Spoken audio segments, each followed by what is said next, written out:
The return of Premier League football is nearly here, and we draw a line under our pre-season draft day content to have a look forward at the opening game week.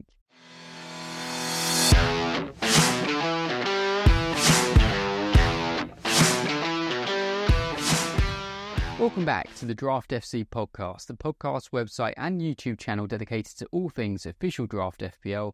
My name is Mitch and I'm your host for the first game week preview of the season, looking ahead to game week 1. For these game week previews, we bring you waiver options, hidden gems, predicted lineups, general Premier League chat every single week of the season. So it's that time of year again. Another season looms large on the horizon. And again, we have to reacquaint ourselves with a brand new set of draft players that are going to steer us to victory this season. Each season, there'll usually be a small handful of players that are there from draft day right through to game week 38. And it can take time to adjust to seeing these new players and seeing some of your old favourites from last year being managed by other managers too, like walking down the street and seeing one of your mates hand in hand with one of your ex-girlfriends.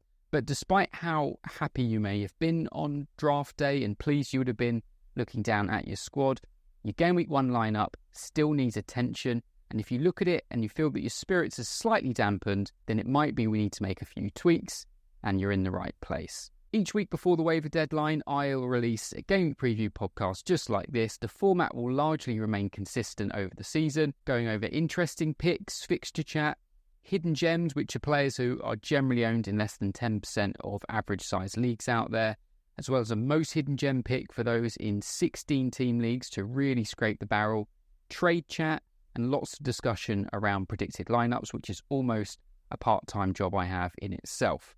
If at any point during the season you have a query that you'd like to hear fleshed out a bit more in one of the game week previews, I'm always happy to hear. Mark it for my attention in the DMs and I'll see what I can do. So just to make it crystal clear right at the top of the episode, there is a waiver deadline before game week 1.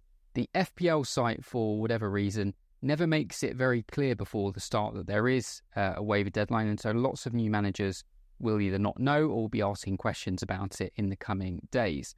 The first round of waivers will process on Thursday the 15th at 6:30 BST, which is a full 24 hours before the main game week deadline on Friday evening. And this is the way the timings will work for most weeks of the season, unless there are some really congested fixtures.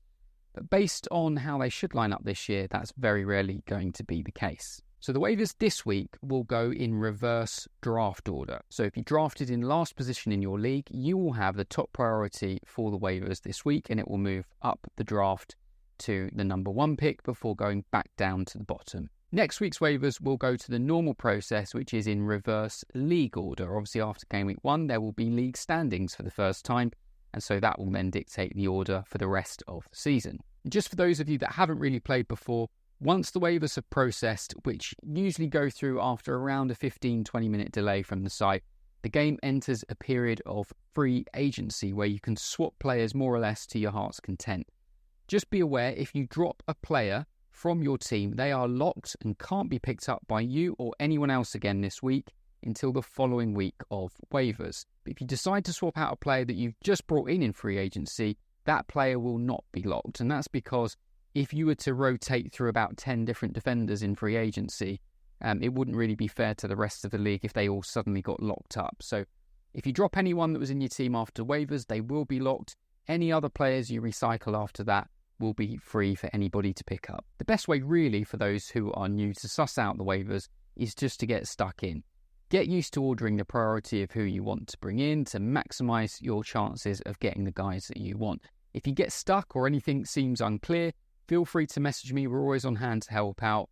One small plea that I will put out now, please do not send me a list of pages and pages and pages of the players in your waiver pile and just asking me to comment on what I think. That is very time consuming. I can't do that for everybody. I'd also much rather deal with specific queries if you've done a little bit of the work yourself. Now, I'm recording this episode on Wednesday the 14th of August, so any team news, injury developments or press conference info are up to date as of then and of course subject to change. Some of the players I'll be discussing in this episode include Anthony Robertson, Emil Smith-Rowe, Elanga, plus many more, so let's get straight into it. So usually, and for those of you who are familiar with the podcast from previous seasons, you'll know that at this point in the episodes, we would usually do waiver watch, where we look at who the big players coming in and out of your teams were last weekend. But of course, we're doing all of this before Game Week 1, so there are no previous waivers to look at, but this feature will come back in next week.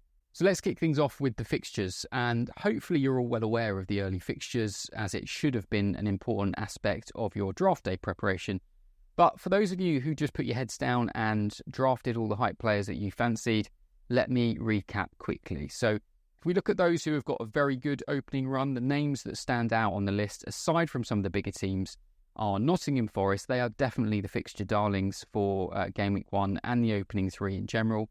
Starting off with Bournemouth at home, who are now obviously without Solanke, Southampton away and Wolves at home. So if you're looking for a short-term option, you can't go too far wrong with a Forest option, as we'll discuss later on.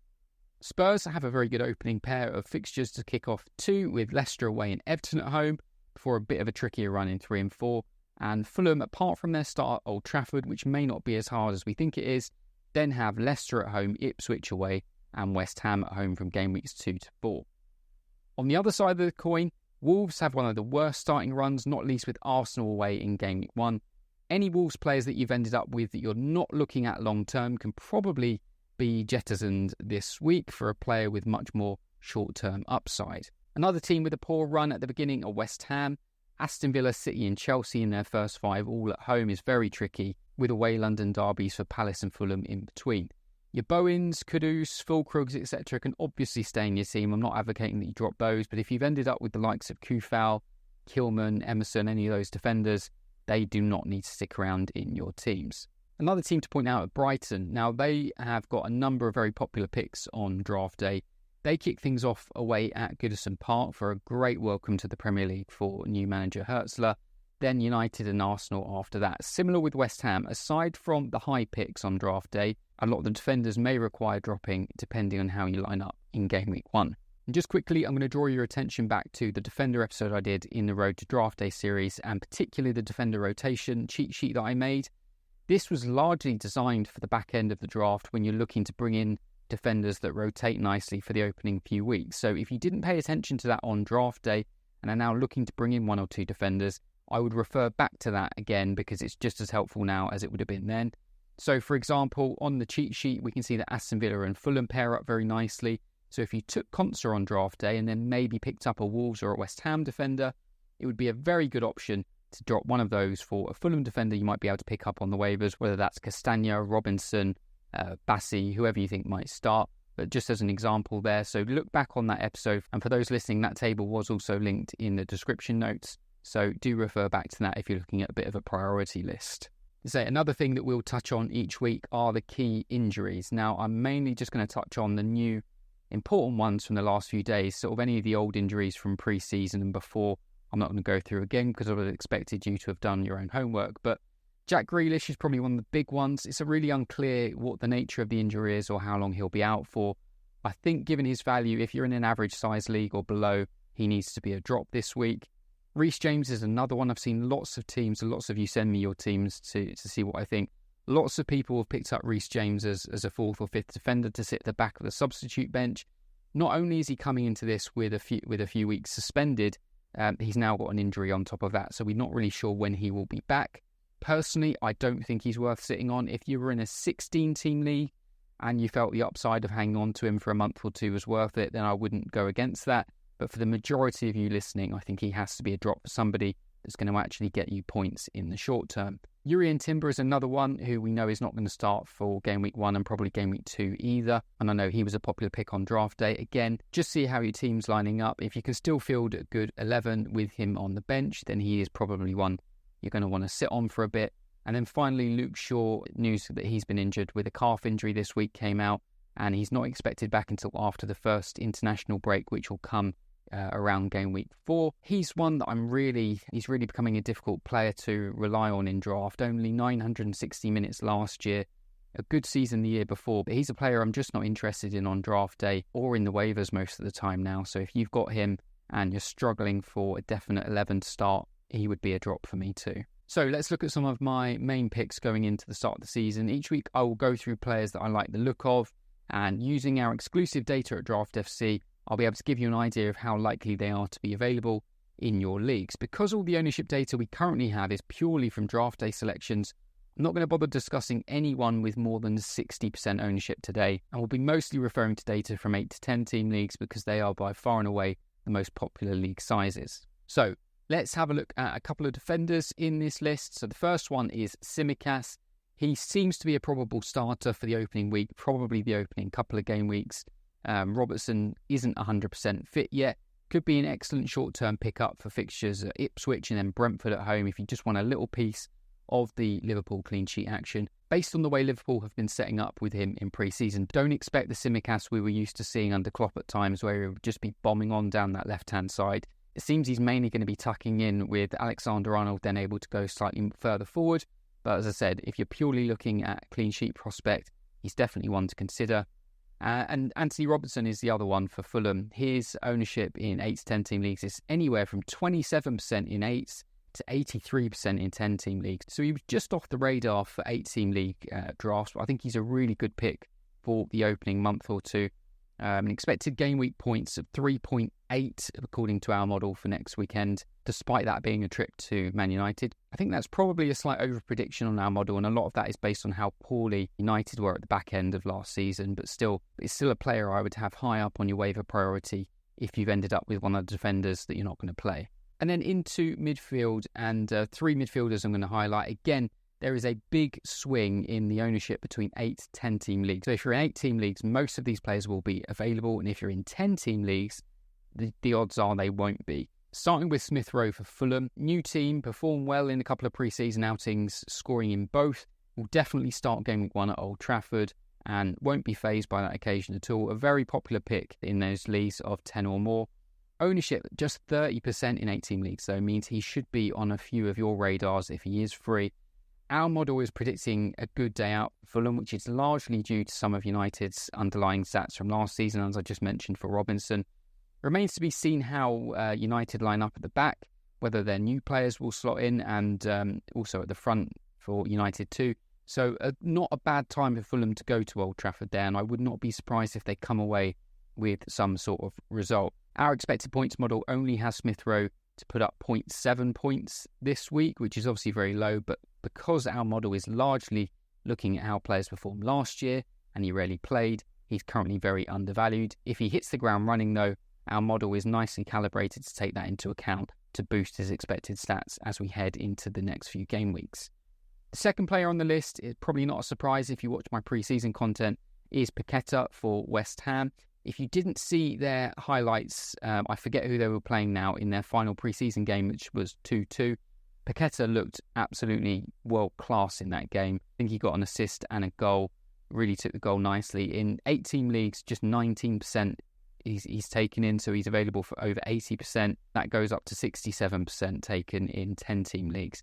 We're expecting him just to get a couple of points. It is a tricky game at Villa, as I said, but I think of all of the players you could find, if you fancied West Ham to do well, all the obvious guys will be taken, your Bowens, your Fulkrugs, your Kuduses. He could be a really nice way in, particularly if you're looking at a head-to-head matchup this week and your opponent has 1 or 2 West Ham players. That could be a great way just to cover off. And the final one, again, won't be a surprise if you've watched the Road to Draft Day series, is Hudson-Odoi for Nottingham Forest.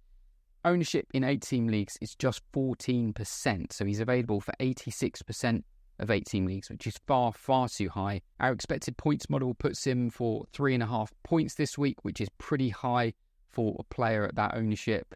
Say, home game against Bournemouth, very nice opening fixtures. Even if you look at Hudson-Odoi as a player you're going to have for 2 or 3 game weeks and then drop, doesn't matter at all. I would be very surprised if he goes through the first opening 3 game weeks without 1 or 2 attacking returns. So next we can talk about some hidden gems. So these are players, as I said at the top, with generally less than 10% ownership in 8 or 10 team leagues, which means they will be available for most of you listening. On the defenders, dominated really by the Nottingham Forest guys. So Murillo, Nico Williams and Milenkovic are my top 3 picks. It seems like Aina is fairly nailed on to start at left back, but it's just this slight question mark there, and I think these 3 are definitely safer if you're just looking at a playing Nottingham Forest player who could get a clean sheet. Their percentages in terms of ownership, doesn't matter what size league, are generally less than 10%. Our projections aren't expecting them to do very well based on their lack of clean sheets last season. I think they were the second worst in the league. But actually, their underlying numbers weren't too bad. They're at home to Bournemouth, who's, the heart of their attack has just been ripped out with the move for Solanke. Highly doubt anybody new is going to come in between now and then. Certainly not one that's going to go into the starting lineup. So again, not a bad time to play Bournemouth if you had to. And again, if you refer back to that defender cheat sheet that I mentioned already, Forest do rotate well with a number of other clubs that you might be interested in. Quansah is a really big name to highlight in the hidden gems. This could be one, it has potential to be a season keeper for you at this stage. In 8-team leagues, he was only taken in 8%, so he's available in over 19. Even in 10-team leagues, he's available in about 2/3 of the leagues out there. Lots of people went for Konate. I'm reasonably convinced that Quansah is going to be preferred over Konate. He's much better on the ball. And if you look at any of their pre-season friendlies and how they look to build out from the back, Quansah's ball-playing ability, I think, has to have him nailed in to start at centre-back alongside Van Dijk. So I'm not too worried about the threat of Konate. I took him in one or two of my own drafts, and I'm pretty pleased with the value I got from him in the mid to late rounds. And so with an away trip to Ipswich in game week 1, even if he didn't turn out to be a long-term pick, still someone that would do very well for you early on in the season. Another one who may not be quite so long-term is Rico Lewis for City. Lots of people generally look forward to a piece of the Man City clean sheet. Potential if they can. It's not the easiest start away at Stamford Bridge. Who knows how Chelsea are going to do, how they'll line up. Again, I'm 90+% sure Rico Lewis will start that game. Ownership just 3% in 8-team leagues, so he's pretty much available for all of you listening. And even in 10-team leagues, he's free in 85%. And again, if you've ended up with a Wolves defender, a West Ham defender, one of those United defenders that may be injured, a Maguire, a Shaw, could be an excellent player to swap out for. Now, if you did follow along with the Road to Draft Day series and caught the episode on midfielders, you'll have heard me talk about the massive value I feel there is and how deep the value goes in this position as a whole. And really, this is just further reflected by the sheer number of players I could have included in this list as part of the midfield hidden gems. I've highlighted 6 just because I had to draw the line somewhere. Starting off with Elanga, pretty much all the same reasons as Hudson-Odoi as a good real short-term punt for your midfield. One that I think will excite a lot of people is Minter for Brighton. Now, for those engaged leagues, those engaged managers out there, I'm pretty sure he would have been mopped up. But for 8-team leagues, he's available in over 90% of leagues out there. He will start on that right attacking spot for Brighton. Looks really exciting in pre-season. Good underlying numbers from last year. Away at Everton in game week 1. Could be someone that you're bringing in as a short-term pick who just stays there for the whole season. Harvey Elliott is another one to highlight. His ownership is generally less than 20% regardless of league size. I've got my doubts over who starts in the Liverpool midfield, as we'll come on to when I go through the predicted lineups at the end. I know Elliott's quite a popular pick amongst the draft community. He's not someone I've ever been massively sold on, but he could be. If you think he's going to start in game week 1, can always chip in with attacking returns. For Bournemouth, Semenyo spot has obviously become a lot more assured in the 11. Will he line up as their number 9? I think there's a reasonable chance that he does. Whether that makes him more or less attractive, I'll leave that up to you, and we'll have to see actually how that pans out in real life in that game against Forest, but he's got very good availability. In terms of real short-term punts, Jacob Murphy for Newcastle I think has been really undervalued on draft day. He's the kind of player that was a really nice pick-up in round 14, 15, especially if you're still yet to draft in a couple of leagues. I think he's almost certain to start game week 1. Very good underlying numbers when he was on the pitch last season. Our expected points model has him for 3.5 this coming weekend, which puts him in a pretty good bracket in terms of players with this kind of ownership. A lovely home game against Southampton. Could be a really big score for Newcastle if they can get into the groove at the weekend. And the final player is Kamada for Palace. Now, he's not one I'm massively high on out of the new players coming into the league. Some people seem to be a bit more hyped on him than I am, but he's another one that will start and probably will start a lot of the games for Palace this season. So if you're looking at a couple of your midfield spots and not too happy with them, maybe they're rotation risks, and you're looking to swap out for someone with a bit of longer term potential, he is one to keep an eye on too. An away trip to Brentford this weekend for Palace isn't a terrible start for them. Lots of models, including ours, have Palace quite highly rated going into this season because of how well they did towards the back end of last year. We'll have to see how these numbers calibrate in the absence of Elise and potentially in the absence of Mark Gahey. Sounds like he's on his way to Newcastle. But yeah, Kamada is another player just to highlight in this list. The final player pick to mention is our most hidden gem pick, which we will do every week too. So this is a player who is owned in less than 10% of 16-team draft leagues. So for this, we are really scraping the barrel in terms of who is available because, as you can imagine, in a 16-team league, there are a lot more players gone and the waiver pile looks a lot thinner than yours will. Now, there were two players that I had my eye on for this pick this week. One of them I just thought was too boring, and so I've gone with the more exciting one. The boring one was Milenkovic for Forest, who I've obviously touched on already in the Hidden Gems. His ownership just 8% in 16-team leagues. I mean, regardless of him not being my most hidden gem pick, he's still an excellent pickup in those larger leagues for a bit of the Forest clean sheet potential. But the one I've gone for is Louis Sinistera for Bournemouth. A player we're pretty familiar with now, obviously came onto the scene at Leeds, was at Bournemouth last year. Didn't play a huge amount last year, just 670 minutes, which skews his underlying stats a little bit. His ownership in 16-team leagues is just 8%. He's been in good goal-scoring form in pre-season, and the manager has been really talking him up in some of the press conferences. Despite just 670 minutes, as I said, his underlying numbers gave him a non-penalty expected goal involvements per 90 of 0.62, which puts him in a very, very good bracket. But as I said, the big caveat is not a huge sample size.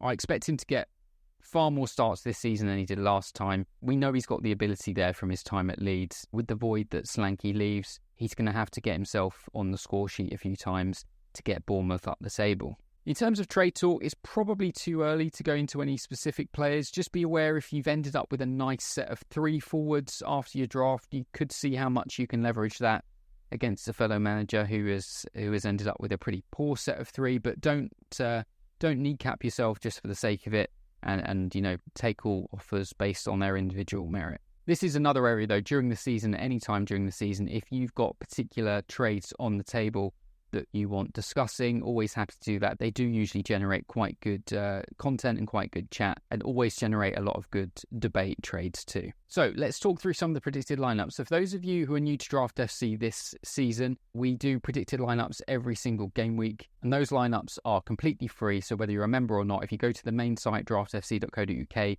go to predicted lineups, and as soon as we update them or make any tweaks, they go live to that site and they're there for all to use. Now, predicted lineups should be, if they're not already, a really big part of your game week preparations, because ultimately you can do all the work in the world, you can highlight a potential pick that you want, but if they're not going to play, they are not going to score you any points. Now, we do not have any insider knowledge over the predicted lineups, but what we do have is a good few seasons now of practice doing this, and in my humble opinion, pretty good success at doing it too. And that's pretty much by watching a hell of a lot of football, staying completely on top of all the news, and also building on historical data to tell us who's likely to play each week.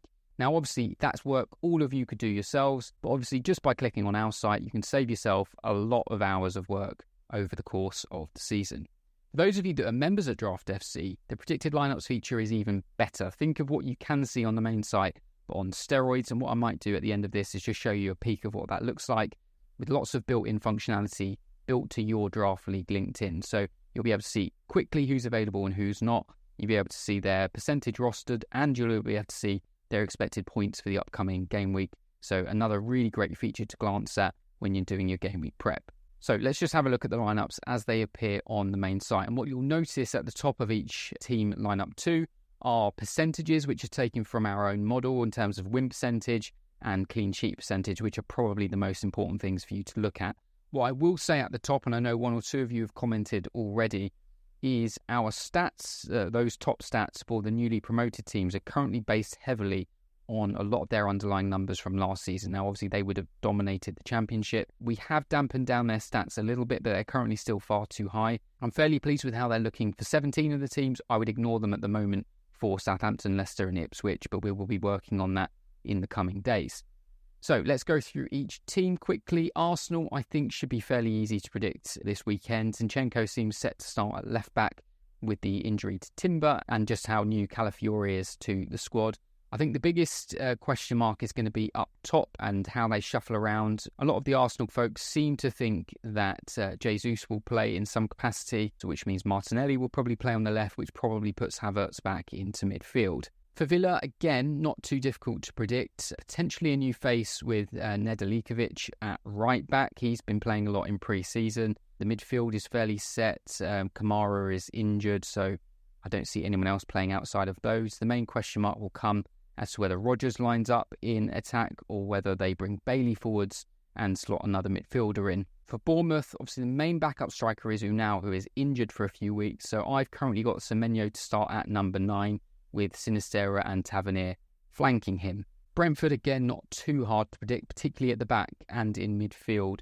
The real change this season could be in how they set up. Obviously, they've just brought in Carvalho, who can play off the left-hand side, but also seemingly wants to play more as a number 10. Now, Brentford don't often set up with a sort of out-and-out number 10. They tend to play with a couple of 8s.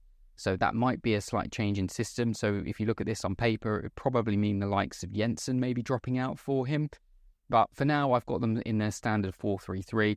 Hickey and Henry don't seem fit enough to start game week 1. And with all the chat over Tony, I would expect probably to start on the bench, because if there was a move somewhere in the pipeline, the last thing they're going to want is for him to go and twist his knee on game week 1.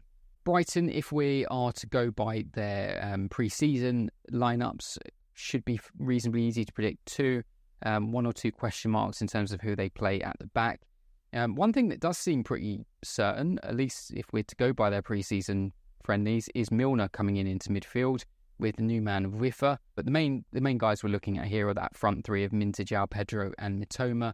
Whether they're able to change things around a bit, maybe drop to a back 4, drop João Pedro back into midfield and start Welbeck, could go that way, but this is kind of the setup I'm expecting. Chelsea, who the hell knows? I mean, there's just so many players on the in the potential list there. Gusto is nailed. I think Cucurella's pretty nailed. So same with Colwill. Fofana's spot could change. I think Caicedo and Enzo are fairly safe. That third spot in midfield, I'm not sure about. They have been playing with almost 4 out-and-out attackers in some of their systems. Whether that's Dewsbury Hall, whether that's Madueke, I don't know.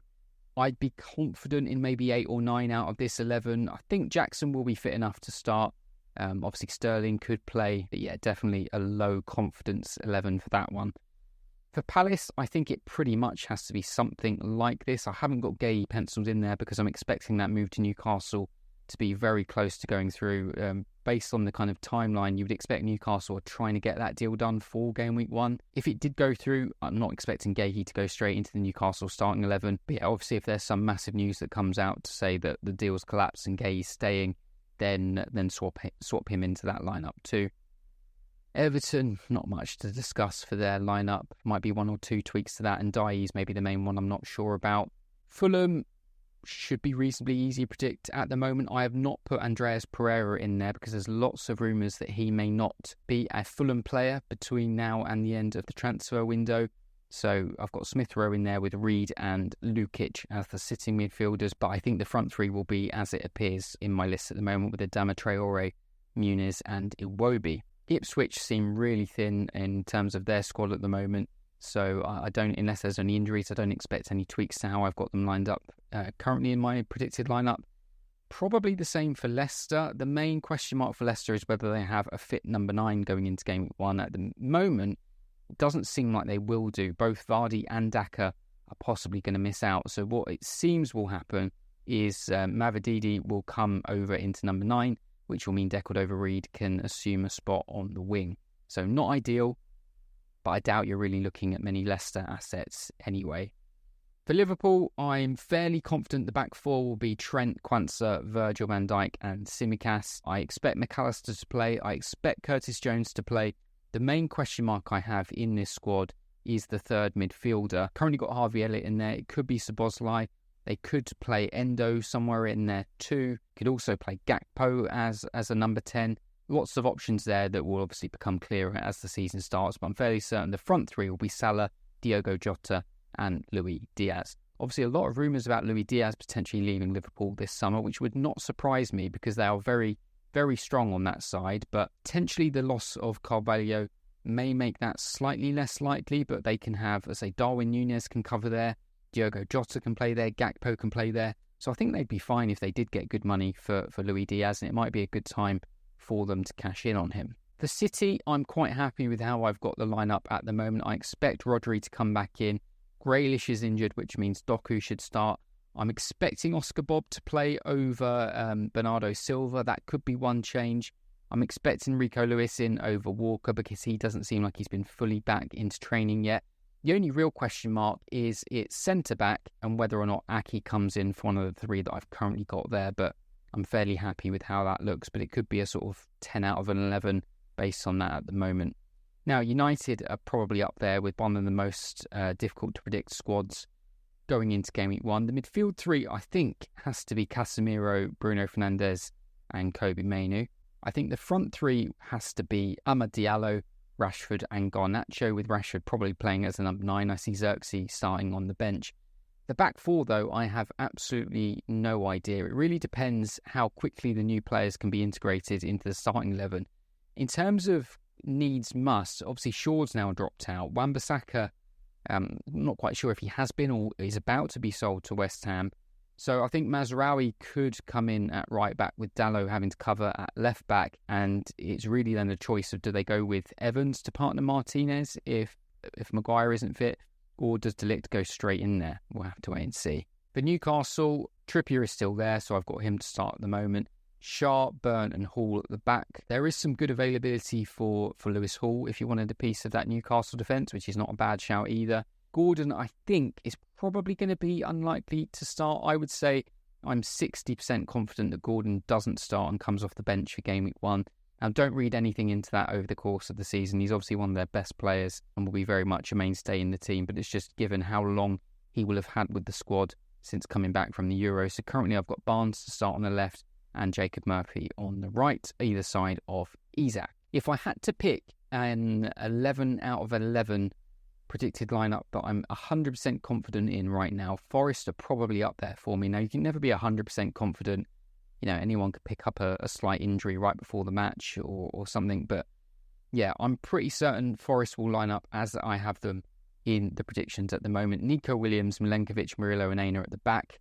Gibbs White, Sangare and Danilo in midfield with Elanga, Wood and Hudson-Odoi. The one mistake I will point out right now that I'll need to change after this video is that Sells I expect to start in goal from Game Week 1. And then finally, Southampton, you know, who really cares? To be honest, at this stage, I doubt you're really going to be looking at many of their players other than Adam Armstrong went fairly high on a lot of drafts. They seem fairly thin too, so I don't see how else they set up besides something very similar to how I've currently got them. Spurs are interesting. I would guess that the familiar back four of Pedro Porro, Romero and Van de Ven with a doggy will play in Game Week 1. We haven't seen that yet in pre-season, but that's because of just people coming back late from the Euros and injuries and things. But I think if there's any chance that can be the lineup, they will do. Obviously, the most fun aspect of, well, most fun for me as a Spurs fan is whether or not Solanke comes in as the number 9. As it stands, I'm kind of 75% confident that he does. What that really then creates in terms of a selection headache is what happens with Johnson and Kulusevski. I expect Basuma to play, Maddison to play and Son to play. Now, as a Spurs fan, the lineup I currently have set with Kulusevski dropping in as a number 8 and Johnson playing on the right wing is something I would love to see, but whether or not that's deemed, you know, not enough legs in midfield, we'll have to wait and see. So obviously Sarr could come in to cover that right midfield spot, which would then mean it's a toss-up between Kulusevski or Johnson on the right wing. I generally prefer Johnson there, but Kulusevski's been so good in pre-season, it's probably a shame to leave him out of the 11 to some capacity, which is why I'm wondering if Ange does find a way to shoehorn both of them in. And then the final two teams, West Ham and Wolves, so I don't think going to be too interested in any of their assets besides the ones that went obviously high on draft day, so we probably will have a couple of weeks to learn how they set up. Really, the only thing impacting this are injuries. West Ham are without Alvarez, so I suspect they'll carry on with Souček and Ward-Prowse as a sitting 2, Paqueta as a 10, Bowen on the right, Kudus on the left, and Füllkrug up top.